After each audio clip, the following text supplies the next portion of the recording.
up, beautiful people? You already know what this is. It's your boy Levar, aka Ramzie, the editor-in-chief of Snub Magazine. And today on the sit down, we have a special guest for us. Actually, there's going to be a very special guest because I'm going to tell them why they're going to be a special guest for us. But we're going to go ahead and switch it over to this individual. Let this person introduce themselves, and then you know how we do. It's not an interview; it's a conversation. So let's go ahead and begin. I'm gonna let my guests introduce themselves. Yep. So what's going on, y'all? My name is 2 Ricky. I'm a recording artist. I'm a songwriter. I'm an advocate, and I focus on helping people bridge the intersection of advocacy and what does it look like in entertainment.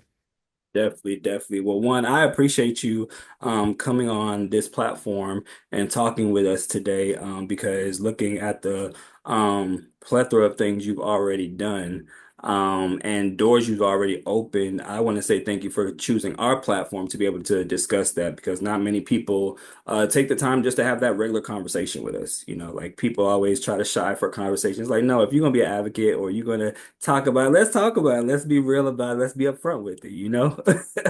For real. So I definitely appreciate y'all for having me. Absolutely. So let's start where it all began for you.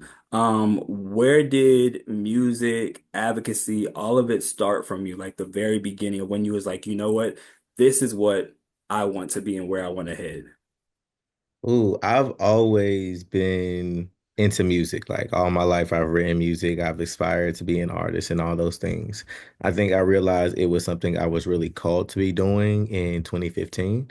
Hmm. So my best friend was murdered on my college campus. And when it happened, I ended up making a mixtape called Hiatus that basically told the story of what happened to him. And also just what that experience was like from my perspective, but I was able to take recordings of people involved, witnesses, all the things to be able to help with his case. And it kind of let me understand the power that music had and my voice in general had. Definitely. And you just hit on something about your voice and you basically taking your passion and making it a voice for the people because some people just automatically think that when you step into this world of entertainment, it's all lights and glamour and it's just this big old platform that we all just love to see and they don't know the hard work that we put behind it or the thought processes behind it. When you did this project, did you ever think that it was going to be that big, or were you just doing it to be as a release? For me, it was really a release. I needed somewhere safe that I could talk about what happened. Right. I needed somewhere safe to kind of sort out my thoughts. And then at the end of it, the last song, my engineer actually created a final conversation so that I Mhm. could basically get a chance to say goodbye. Right. He used recordings of my brother and my best friend that we had. So. Definitely. And music being your passion, what was the kicker? Was there any people that you were looking up to at the time when you were doing it? Because some of us when we do certain things, we don't say that we're always like trying to copy that person. We use as inspiration. Was there anybody that was an inspiration for you growing up that just basically touched you and said, you know what, like I see the path that they're going, but I'm gonna put my little twist to it as well. Oh no, for sure. I've always been inspired by Pharrell. Mm. I love Tyler the Creator. I love ASAP and his style. I love the individuality of it. Andre 3000, Rick James, people Right. like that. So I love the people who were able to really bring their personality, bring who they were, and just be themselves openly, authentically, and make it work for them. Definitely. And I mean, you breaking barriers like I've said that several times. Um, Talking about the Grammys, recently, the whole situation with that, like what was that like for you, for that whole just being in that arena to even be considered for one? Oh, Grammy consideration was an interesting journey. It was, it was. I understand, believe me. I know this some Wow. work, so believe. No, but it's something that I'm definitely grateful for. It's something that, of course, as a kid, you dream of, you imagine, and to be able to be in those conversations, be in those rooms, be considered to be up for that, and be making history in the while doing it. It's something I'm very grateful for. It's a very humbling experience, and I'm looking forward to taking one home in the future. Man, we're gonna already speak it. We already know it's gonna happen. We're gonna we're gonna already speak it into existence. When it comes down to your advocacy and being in the world that we're in right now, There's so many things that are going on with what's current going on here in the States. But advocacy doesn't just stop in the States, it goes worldwide. And you being a public figure, how important is it for your voice to be heard for the community? I think that when you look at representation, when you're looking at brown people, black people, queer people, trans people, a lot of times our voices, especially when you're looking at those more masculine presenting or trans masculine, aren't often heard, aren't often seen. You don't see a lot of people like me in media, in music, in entertainment a lot. And so being able to not only be able to represent a community of people, but being able to speak to the intersectional experiences that comes with navigating this identity. I think that it's bigger than music, it's bigger than entertainment, it's bigger than me being 2 a.m. Ricky. It's something that also will create and has been creating a cultural shift that we all need. Right. And going back to where did your name specifically come from? Because we can sit there and we can, talk about all this stuff, but where did the name specifically come from? Because I know some people, we don't use sometimes our names, we go with our alias or whatever it is. Where did this come from for you? Got you. So I it's by my grandmother, and my grandma used to say the only thing open at 2 a.m. is mind and legs. So when people experience me, I either want to open up your mind and make you think, or I want to open up your legs and make you move. Okay, okay. And seeing how your music is, it's a groove by itself. You're very much a storyteller, I would say, because I've seen some of your visuals, some of your work that you've done. What is the process for you when you go like, okay, this is a song, but someone may think, in music, we hear a song and we automatically think, oh, this is how the video should go, and then all of a sudden the video comes out and it's a whole different perspective of what that person was exactly talking about. And we now have three different stories probably out of it because one person thought one way, another person, but then the artist came out and just opened our mind even more. What is that process for you like when you explain your songs?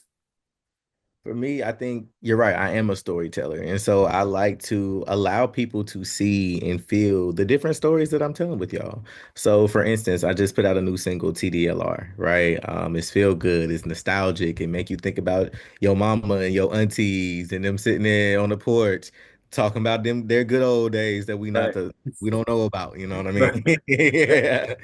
So even making sure that our visuals with that felt good is hanging out the window of a car, you know what I mean? Right. You know what I'm saying? Doing little things, but also it's leading up to a project. So I'm Mm. releasing a project in the fall called Don't Forget to Call. So even dropping little things like y'all seeing the phone all over the place and things, little things like just subtle nuances so that your audience knows that there's something coming. There's something for us to be looking for and trying to peep at. And I think that that's something that my audience enjoys is knowing that, okay, well, if we see this music video from Ricky, there's something that inspired it. What Right. movie is this referencing? What is this, talking Right. about? And being able to build a conversation around it. Yeah, and I think that's dope that like you can use little pieces to get your audience excited, and it shows new people that are learning who you are that the music that you have is entertaining as well because you can have someone come out with music and you're like, all right, that was a dope song, but will I remember it? You know what I'm Yeah. saying? Or whether when I watch the video, am I gonna be like, oh, like you said, is that come from a movie or oh, wait a minute, that one came from the last shoot that he had, the last visual that you had. You know what I'm saying? Like people will piece it together, like, oh, wait a minute, this story ties in with this goes with that. Like it's a conversation that happens. So I think that's pretty dope of you. Um, Pride is coming up. And you're gonna be hitting the stage with some big names. I mean, you're already a big name, but you're gonna be hitting some stage with some other big names. How are you prepping for that? And are you ready? Like, are you ready to be in this moment that you're not just gonna be at a Pride, you're gonna be at World Pride? Yes, World Pride is coming up, hitting the stage with Doechii, Khaled, Brookie, and then the day before they have my mentor, CC Peniston. They got Cynthia Erivo, so it's gonna be a good time. Yeah. I am. Definitely excited, especially to be sharing the stage with Jochi. I mean, her and Milan, they are powerhouses. They are absolutely amazing. So, excited to see them, excited to see their show, also excited to share space. And me and my band, we about to put on a good ass show. So we're rehearsing, we getting ready, and we hoping that the crowd getting ready and that y'all ready to party when we in DC. Definitely, definitely. And I think that's, that's dope that you guys get to come to the Capitol to do this because like I said, it's a pivotal moment in history that we're currently in right now. So this is going to be a culture shift and you're going to be a part of history again Oh yeah. because of that. So again, you knocking down barriers with that at the moment. So speaking of music still, a tour.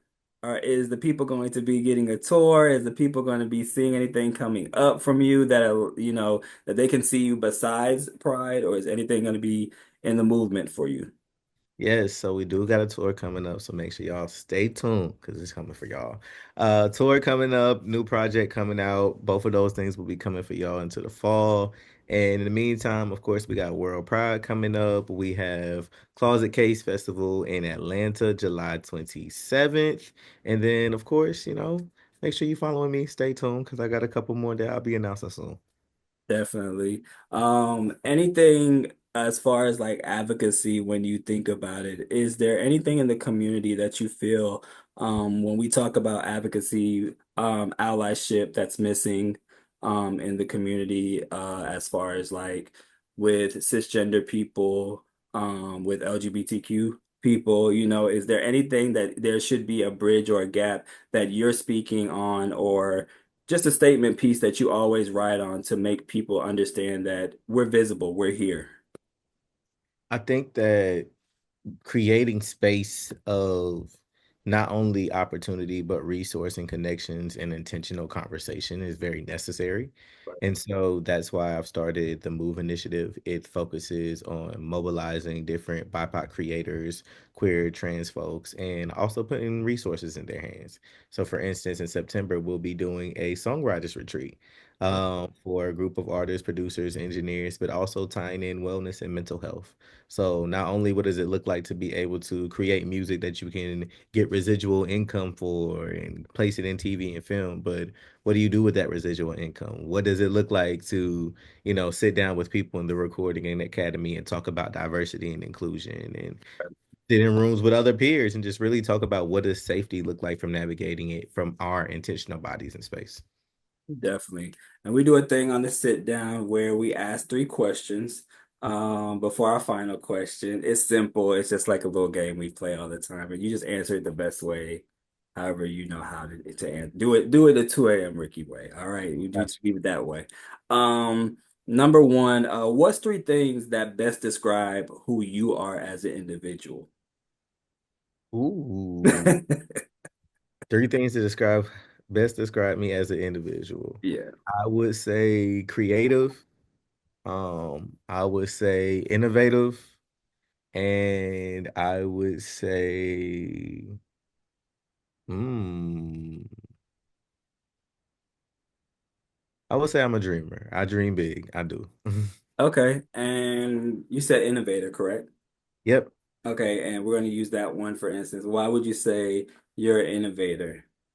I would say I'm an innovator or innovative because I'm always trying to think about what's new, what's fresh, what's something that's missing that could improve life, community, culture, not even just for me, but for others.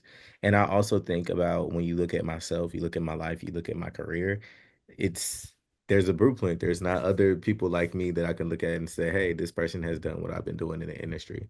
And so I'm having to carve out not only a lane for myself as far as a genre of music, but carve out a path for a whole community of people to be able to help navigate. Definitely, definitely. All right, so the second one is if you could be anybody for a day, past or present, who would you want to be and why? Just for a day. If I could be anybody for a day, past or present, Be in their shoes. you know what? I'm not going to want to be a person. Okay. I want to be Bubbles, the monkey, Michael Jackson's monkey, because I just want to know, like, what was your life like that your monkey Right. you did what you want around? That is actually again a first. I think we've had everybody else in the book, but that is a first that I've never had in as many seasons that we've had. No one's ever brought up another animal and who's been around a celebrity as huge as Michael Jackson. That would be very interesting just to sit back and Yeah, like I know that Bubbles has amazing stories. right, right. You are whether or not you know it, you are an influencer, someone that young people look up to, a role model. What do you say to those individuals that are like, you know what? I'm watching right here. I see where you're at.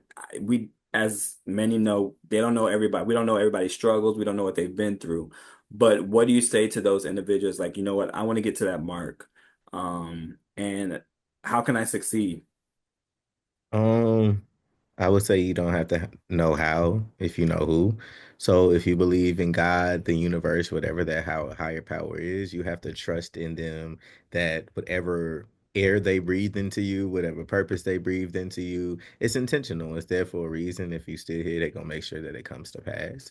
So don't focus on the bad, don't focus on the what ifs, don't focus on the how am I gonna do it. I literally wake up in the morning, I'll get an idea in my head and be like, okay, I'm gonna sit down, I'm gonna write a plan and then it's gonna happen, and we're Right, gonna see how right, this right. goes. And I don't think people understand that because I'm the same way. Like I do it actually another way. Like when we get ready for shoots or when we have anything going on, I could walk into a empty room and I could see it already.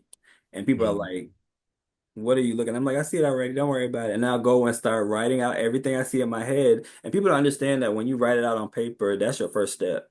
That's your first step Mm. of just getting it out and making it all happen.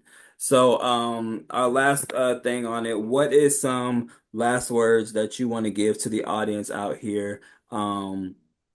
Just words of encouragement, any affirmations you want to give to them on today. Mm.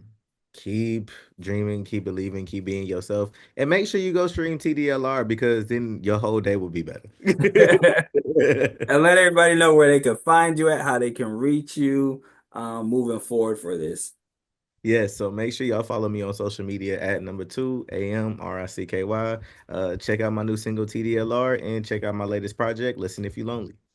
Definitely, definitely. Well, we thank you for joining us on the sit down. It was great speaking with you. Hopefully, one day, I don't know, maybe we can talk to your people. Our people can get together and maybe we can get you on a cover or something, knock it out and get this, make some movement happen. Hey, let's do it. All right. Well, it was great chatting with you. And thank you again for your encouraging words. Keep going, keep striving, keep breaking these barriers. We're definitely supporting you. If there's anything that you have coming up and you want to get it out there, let us know as well. We're definitely behind you on it. I appreciate you. All right. Have an awesome day. All right.